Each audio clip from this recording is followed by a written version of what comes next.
আসসালামু আলাইকুম। আজকের ভিডিওতে আমি দেখাবো কিভাবে খুব সহজেই cPanel থেকে আপনার ওয়েবসাইটের ফুল ব্যাকআপ ডাউনলোড করবেন। এই ব্যাকআপে আপনার ওয়েবসাইটের ফাইল, ডাটাবেস, ইমেল সবকিছুই থাকবে। তো এর জন্য প্রথমে আমাদের cPanel এ লগইন করতে হবে। তো আমি আমার cPanel লগইন করে নিচ্ছি।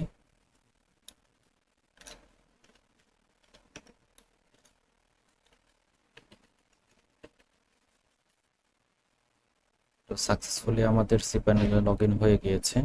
এবার হচ্ছে আমরা একটু স্ক্রল করে নিচে নামবো, ব্যাকআপ অপশনটি খুঁজে বের করব।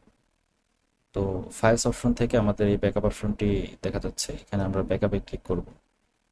ব্যাকআপে ক্লিক করার পর আমরা হচ্ছে সম্পূর্ণ ব্যাকআপটি ডাউনলোড করব। এর জন্য আমরা ডাউনলোড এ ফুল অ্যাকাউন্ট ব্যাকআপ, এখানে আমরা এটা ক্লিক করব। তো এবার হচ্ছে আমরা আমাদের ডেস্টিনেশন সিলেক্ট করব। আমরা হোম ডিরেক্টরি মানে ফুল ব্যাকআপ নিতে যাচ্ছি। হোম ডিরেক্টরি এখানে হচ্ছে রিমোট এফটিপি সার্ভার, আমরা চাইলে অন্য সার্ভার ব্যাকআপটা নিতে পারি। তো আমরা হোম ডিরেক্টরিটি রাখতেছি। এখানে হচ্ছে ইমেল অ্যাড্রেস দিয়ে আমরা যদি দিয়ে রাখি, তাহলে আমাদের ব্যাকআপটা যখন জেনারেট কমপ্লিট হবে তখন আমাদের ইমেলে একটি নোটিফিকেশন যাবে। তো আমরা এটি চাচ্ছি না, জন্য আমরা ডোন্ট সেন্ড ইমেল নোটিফিকেশন এটি দিচ্ছি। ওকে, এবার আমরা এই জেনারেট ব্যাকআপে ক্লিক করব। তো আমাদের ব্যাকআপটা প্রসেসিং হচ্ছে, গো ব্যাকে যাই। তো আমাদের ব্যাকআপটা যখন কমপ্লিট হয়ে যাবে তখন এইখানে অ্যাভেলেবেলের মধ্যে ডাউনলোড অপশনটি থাকবে। তো আমরা একটু অপেক্ষা করি।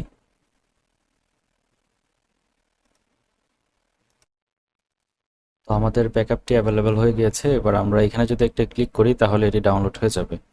তো আমরা এখানে একটি ক্লিক দিচ্ছি। তো আমাদের এই ডাউনলোড সেকশনে এটি অলরেডি ডাউনলোড হয়ে গিয়েছে, একটি ছোট্ট ব্যাকআপ, যার কারণে খুব বেশি সময় লাগেনি। তো ঠিক এভাবে আপনারা আপনাদের cPanel-এর সম্পূর্ণ ব্যাকআপটি রাখতে পারবেন এবং যে কোনো হোস্টিং প্রোভাইডারের কাছে এটি রেস্টোর করতে পারবেন, অথবা আপনাদের cPanel-এর যে কোনো প্রবলেম হলে আপনারা এই ব্যাকআপটি রেস্টোর করতে পারবেন। তো সবাইকে ধন্যবাদ। আমাদের ভিডিওটি ভালো লাগলে লাইক করবেন, আমাদের চ্যানেলটি সাবস্ক্রাইব করে সাথে থাকবেন। আসসালামু আলাইকুম।